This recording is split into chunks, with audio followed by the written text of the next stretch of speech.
અને બુદ્ધિનું પ્રદર્શન ન કરવું, અને સંપત્તિનું પ્રદર્શન ન કરવું, અને પત્નીનું પ્રદર્શન ન કરવું. આજે લોકો સંપત્તિનું પર પ્રદર્શન કરે છે, નથી તો પણ ધનપતિ દેખાવાનો પ્રયાસ કરે છે, બુદ્ધિ નથી તો પણ બુદ્ધિમત્તા દેખાડવાનો પ્રયાસ કરે છે, નારીનું પ્રદર્શન કરી રહ્યા છે. ગોપ્યમ ગોપ્યમ સર્વથા હિ. શંકર ભગવાને કહ્યું કે બહુ સારી વસ્તુ ગોપ્ય રાખવામાં આવે. આપણું તાપ, આપણી સાધના, આપણી ઉપાસના, આપણા અનુષ્ઠાનો, આપણું ભજન, આપણું જ્ઞાન, આપણી બુદ્ધિ, બુદ્ધિનું પ્રદર્શન ન કરાય, બુદ્ધિનું દર્શન કરાય કે ભગવાને આપણને આપેલો ખજાનો છે. નારદજી, સૌની આગળ તમારી પ્રશંસા કરજો, પણ વિષ્ણુની સામે તમારી પ્રશંસા નહીં કરતા. વિષ્ણુની પાસે જાઓ ત્યારે મૌન રહેજો, અને વિષ્ણુ ભગવાન તમને બોલાવવાનો પ્રયાસ કરે તો પણ તમે મૌન રહેજો, વાતને બદલી નાખજો. નારદજી કહેશો નહીં. ગુજરાતીમાં કહો તો ભગવાન વિષ્ણુએ નારદજીને પાંથીએ પાંથીએ તેલ નાખ્યું. ભગવાન મહાદેવે નારદને એટલું સમજાવ્યા છે, તો જેને કહેવાની ના કહી હતી નારદજી ત્યાં જ પહોંચી ગયા, શ્રી હરિની આગળ પહોંચી ગયા. વિષ્ણુ ભગવાનની સામે જે નારદજી પોતાની પ્રશંસા કરવા લાગ્યા છે. અને ઘણા ઘણા માણસોને આવી આદત હોય છે, બસ પોતાના જ વખાણ કર્યા કરે, પોતાની જ વાતો કર્યા કરે, સામેના માણસની વાત સાંભળવી જ નથી. આ કથા એક જીવનનું દર્શન છે. નારદ તો એક સંવાદનું પાત્ર છે. વિષ્ણુ ભગવાનની સામે જો નારદજી પોતાની પ્રશંસા કરવા લાગે છે, વિષ્ણુ ભગવાન મૌન થઈને સાંભળે છે. ડાયા માણસનું લક્ષણ છે ઓછું બોલવું, મૌન રહેવું, મધુર બોલવું. આ સજ્જન માણસોના લક્ષણ છે.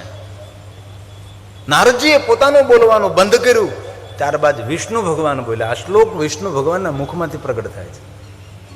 સંપૂર્ણ શિવ મહાપણ સંસ્કૃતમાં છે, પણ કોઈ કોઈ શ્લોક છે દેવતાઓના મુખમાંથી પ્રગટ થયા હોય, મહાદેવ જે બોલ્યા હોય, વિષ્ણુ ભગવાન જે બોલ્યા હોય, એ શ્લોકો ગાવા એ આપણા માટે આશીર્વાદ રૂપ હોય છે. તેથી આ વિષ્ણુ ભગવાન બહુ સરસ બોલ્યા. ગાંધીજી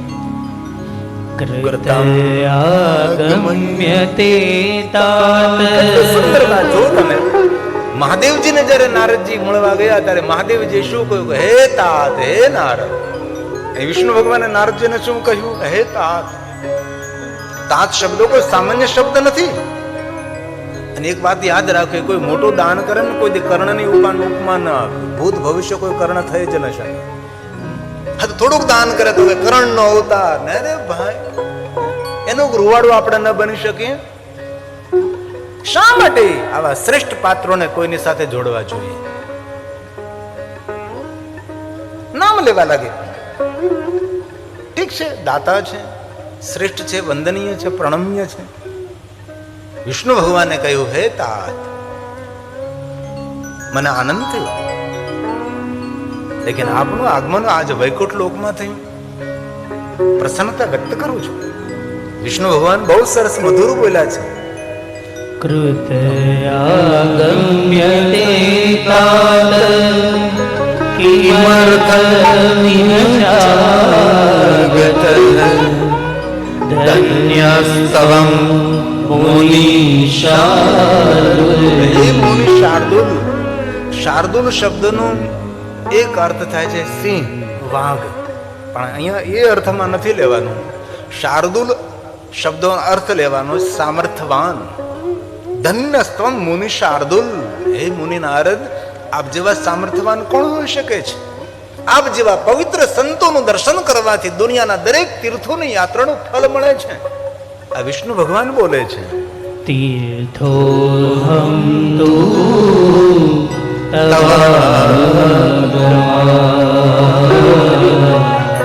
તીર્થોહમ તુ આપ જેવા પવિત્ર સંતોનું દર્શન કરવાથી તીર્થજન્ય ફળની પ્રાપ્તિ થાય. તમારા જેવા સંતોએ તીર્થોમાં જવાની જરૂર નથી. આપ જ્યાં બિરાજો ત્યાં તીર્થો બિરાજે છે. વિષ્ણુ ભગવાને નારદજીની પ્રશંસા કરી છે. વિષ્ણુ ભગવાન સમજી ગયા કે નારદના હૃદયમાં પડેલું અહંકારનું બીજ અંકુરિત થયું છે.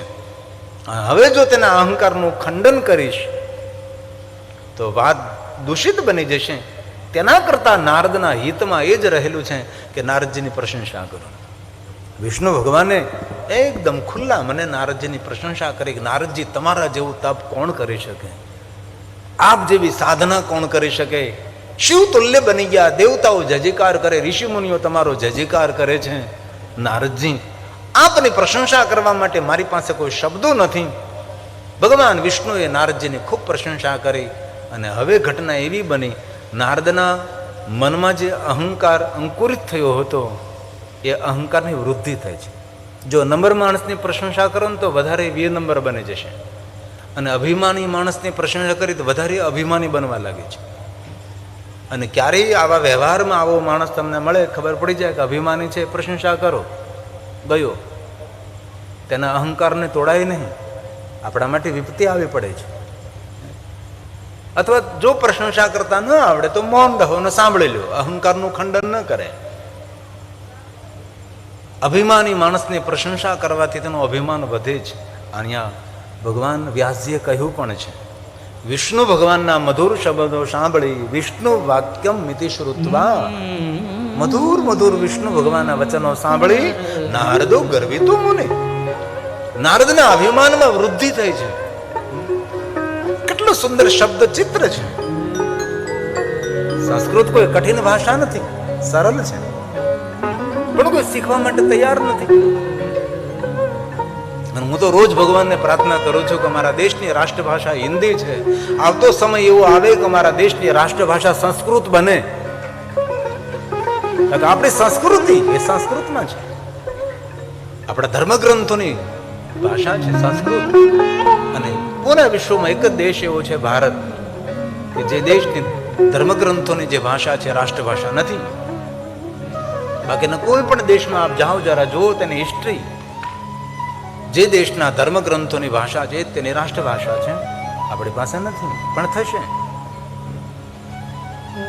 ભગવાન વ્યાસજી સુંદર બોલ્યા છે, વિષ્ણુ વાક્ય મિતિ શ્રુત્વા, વિષ્ણુ વાક્ય મિતિ શ્રુત્વા, નારદો ગર્વિતો મુનિ, સ્વકૃતં સર્વમાચષ્ટ, સમદં મદં મોહિતઃ, સમદં મદં મોહિતઃ. નારદના અભિમાનમાં વૃદ્ધિ થઈ. હવે એક વાત બહુ સુંદર છે, ધ્યાન દીजिए थोड़ा सा. विष्णु भगवान मन ही मन भगवान महादेव को याद करने लगे. નારદજીનું અભિમાન જોઈને વિષ્ણુ ભગવાન શિવને કહેવા લાગ્યા, ભગવાન તમારી માયા બહુ જ પ્રબળ છે.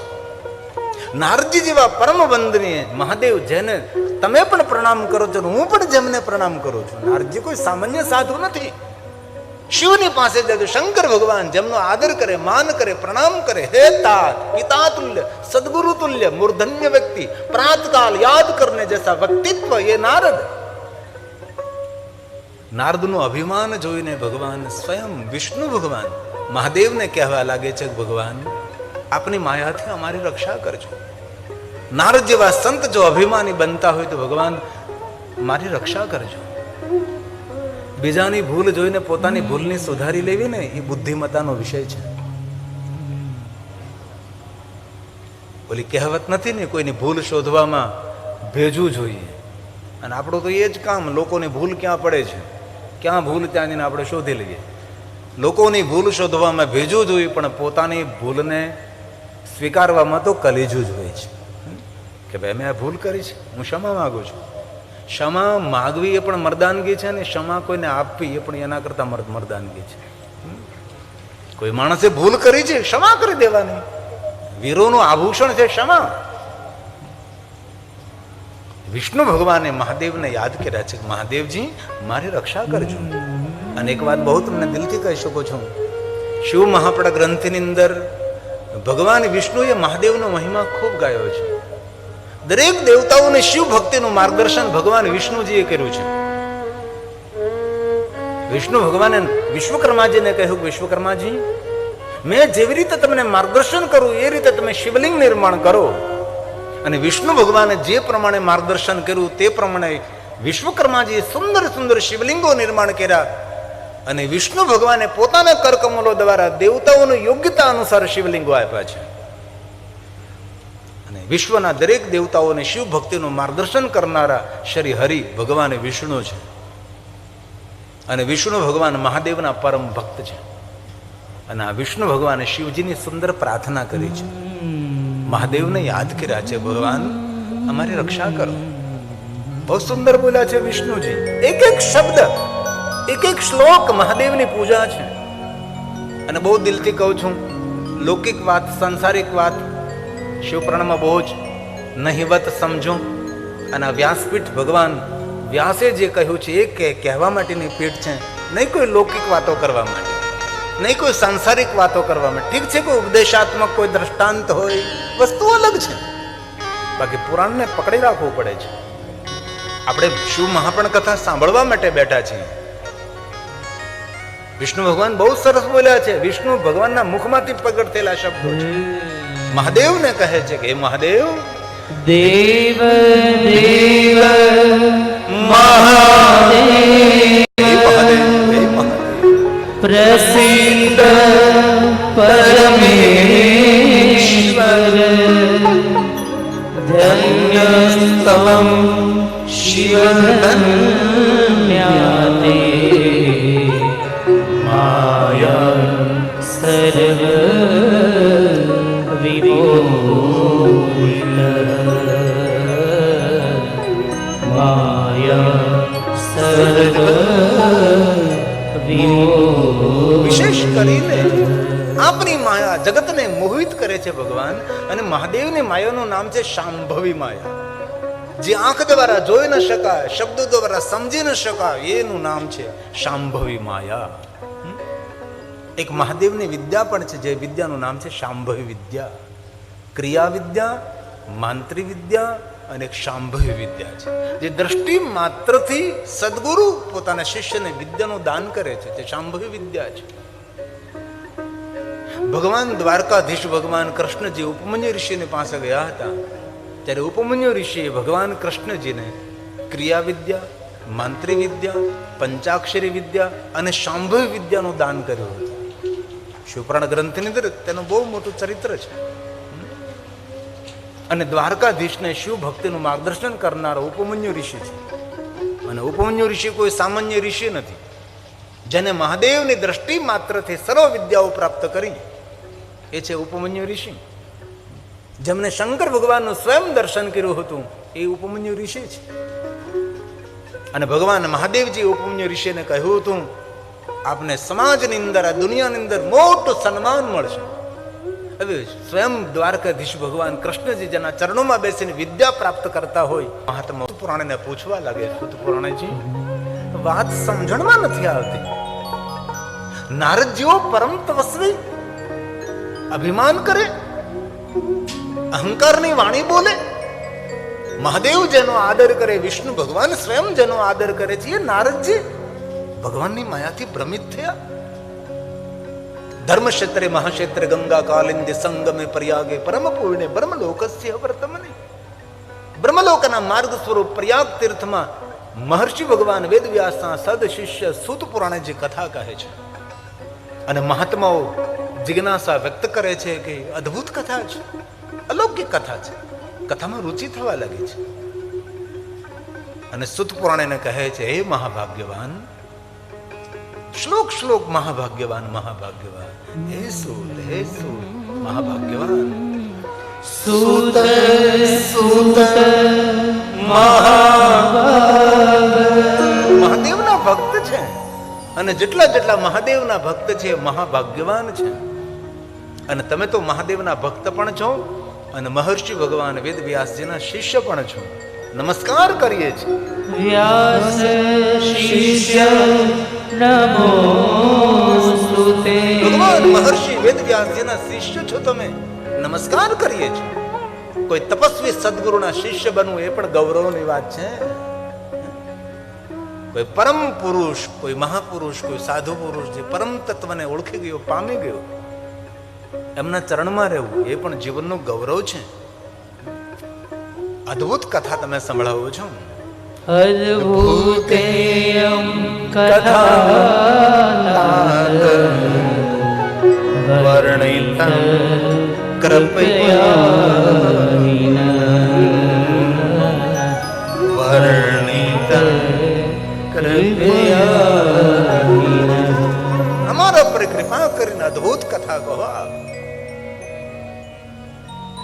સુત પુરાણે કહે છે મહાત્માઓ, વિષ્ણુ ભગવાનના મુખેથી પ્રશંસા સાંભળી નારદજી અભિમાન કરતા કરતા વિષ્ણુનું સાંધે જોડીને જવા લાગે છે. યાત્રા કરતા કરતા એક માયા નિર્મિત નગરમાં પ્રવેશ કરે છે. એ નગરનો રાજા શીલનિધિ, એમની પુત્રનું નામ વિશ્વ મોહિની, પૂરા વિશ્વને મોહિત કરી શકે છે. એકને મોહિત ન કરી શકે જે શીલનિધિ છે, એનો પિતા છે. તો ભગવાનની માયા કોને મોહિત ન કરી શકે? જે શીલવાન છે. માતા ગંગા સતીનું ભજન, શીલવંત સાધુને. કેટલી સિદ્ધિ વાત છે.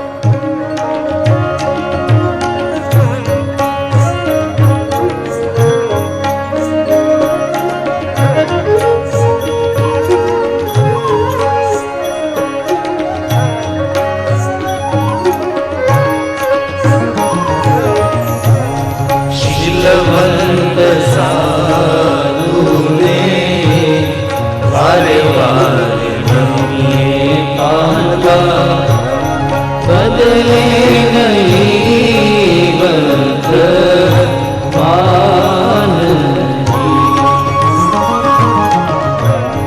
શીલવંત સાધુને વારે વારે નમીએ પાનવા, બદલે નહીં વર્તમાન.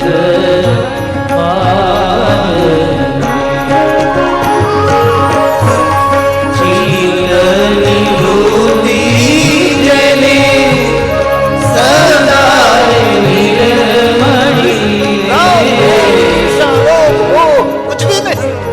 ચિત્તની વૃત્તિ જેને સદા નિર્મળીને મનરાજ થાય નિર્તાન.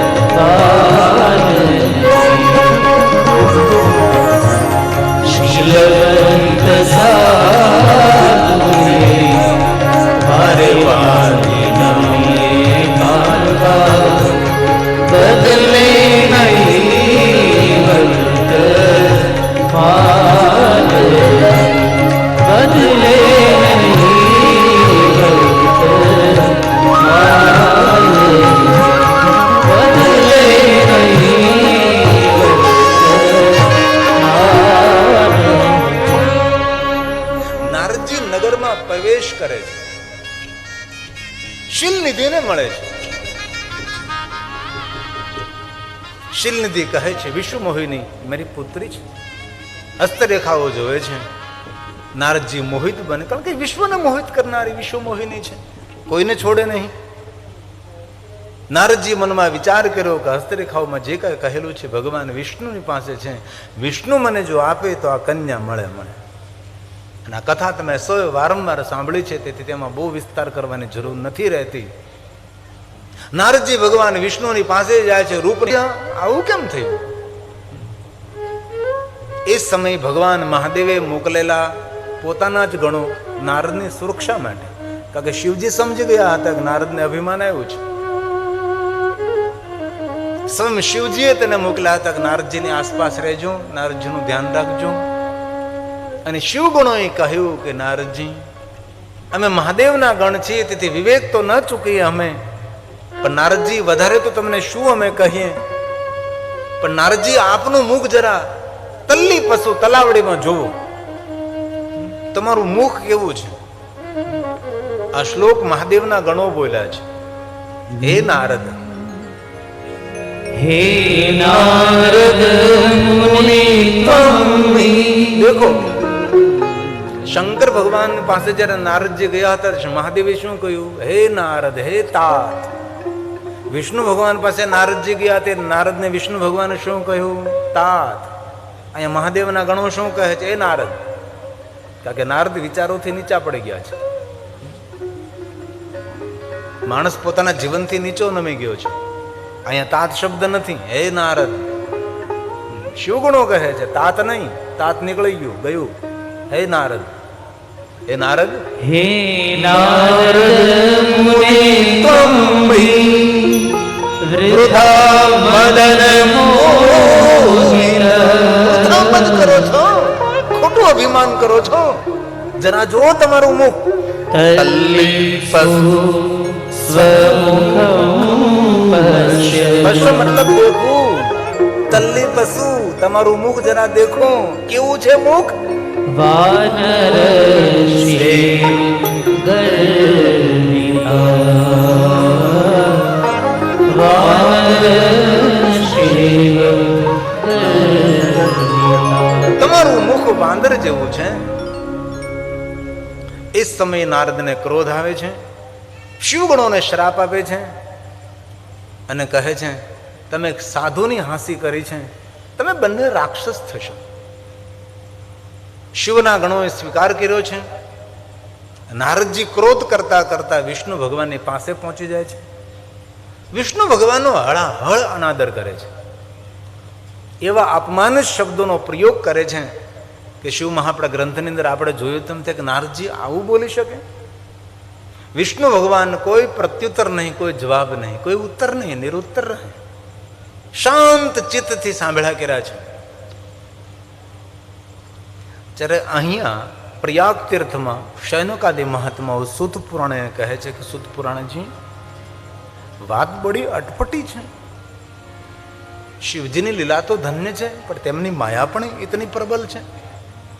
બુદ્ધિ દ્વારા સમજી ન શકાય માયાને. મહાત્માઓ ભાવ પ્રગટ કરે છે. કથા સાંભળનાર શ્રોતા કેવા હોવો જોઈએ? કથાકાર કથાનો આકાર ન આપી શકે, શ્રોતાઓ ઉપર કથાનો આકાર નિર્માણ થતો હોય છે. મહાત્માઓ ચોકી ઉઠ્યા છે અને સૂતને કહે છે કે હે મહાપ્રજ્ઞ. પહેલા કહ્યું મહાભાગ્યવાન, આ કહે છે મહાપ્રજ્ઞ. કથા સાંભળવા માટે, જાણવા માટે જિજ્ઞાસાઓ પ્રબળ બની છે. સૂત સૂત મહાપ્રજ્ઞ. બહુ સુંદર વાત છે. વર્ણિતામદ્ભુતાં કથા. આપણી કથામાં હૃદયને સ્પર્શ કરવા લાગી છે.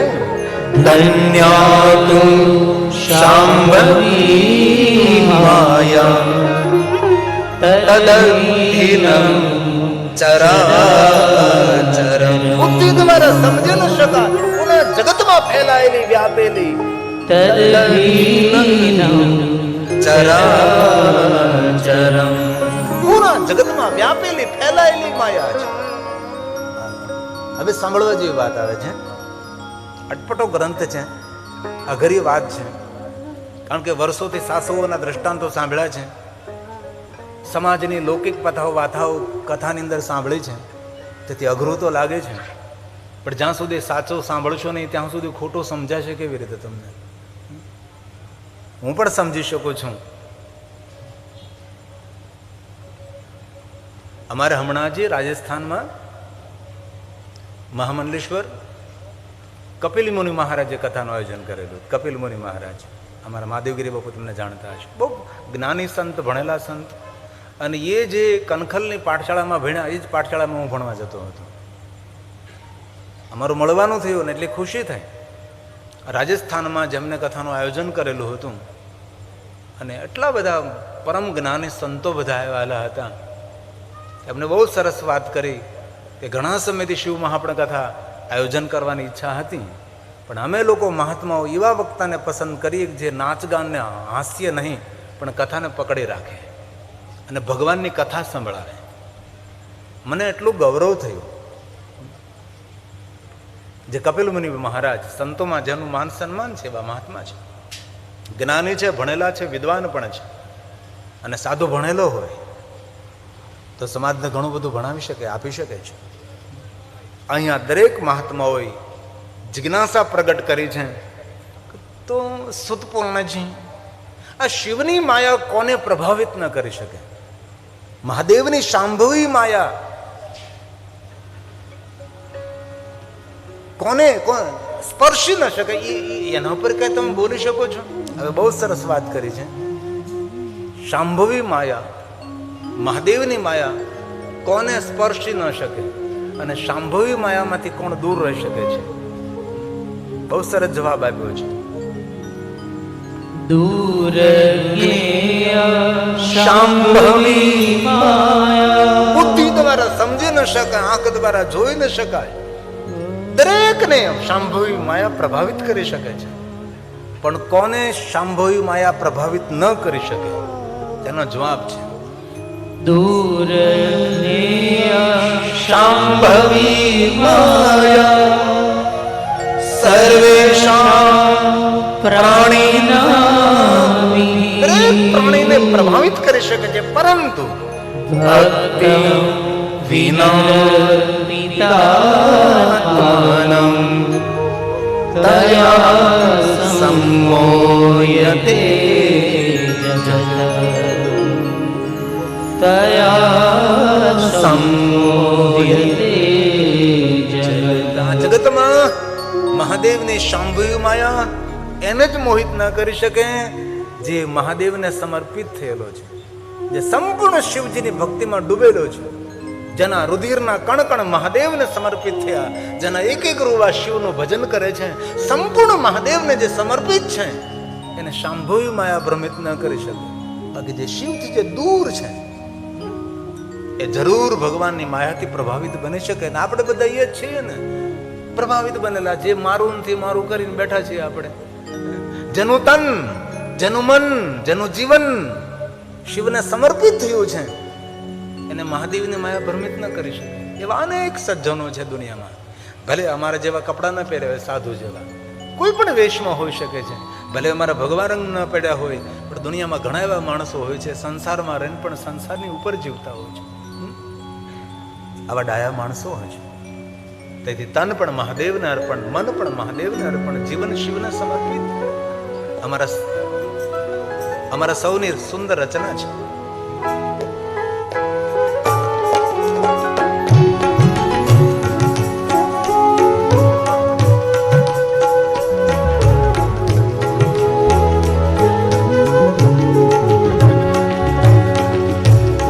मन में जीवन में शिव है जब ले मनवा नमः शिवाय जब ले मनवा नमः शिवाय तन मन में जीवन में शिव है जब ले मनवा नमः शिवाय जब ले मनवा नमः शिवाय सभी नामों का सार शिव है जब ले मनवा नमः शिवाय जब ले मनवा नमः शिवाय तन मन में जीवन में शिव है जब ले मनवा नमः शिवाय जब ले मनवा नमः शिवाय. हे महादेव, हे महादेव.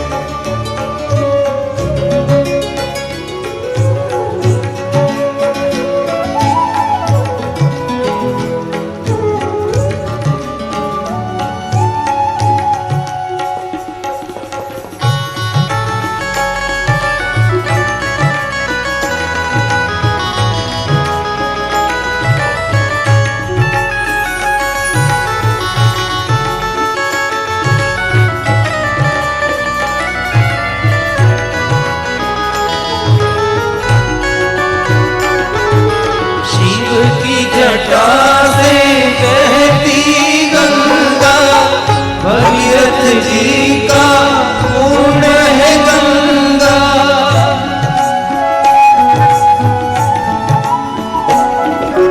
शिव की जटा से बहती गंगा भगीरथ जी का पूर्ण है गंगा. हे महादेव,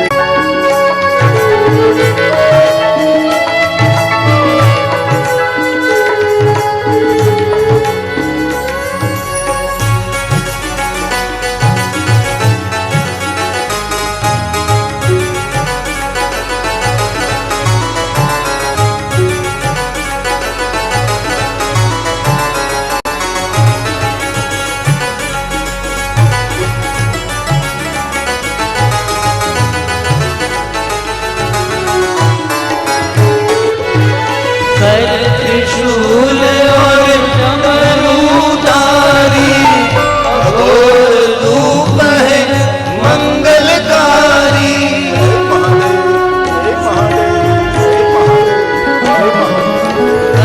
त्रिशूल और डमरूधारी अघोर रूप है मंगलकारी।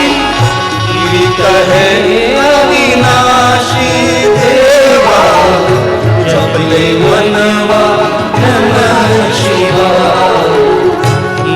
कहे अविनाशी देवा जपले मनवा नमः शिवाय। जपले मनवा नमः शिवाय। तन मन में जीवन में शिव है जपले मनवा नमः शिवाय। जपले मनवा नमः शिवाय।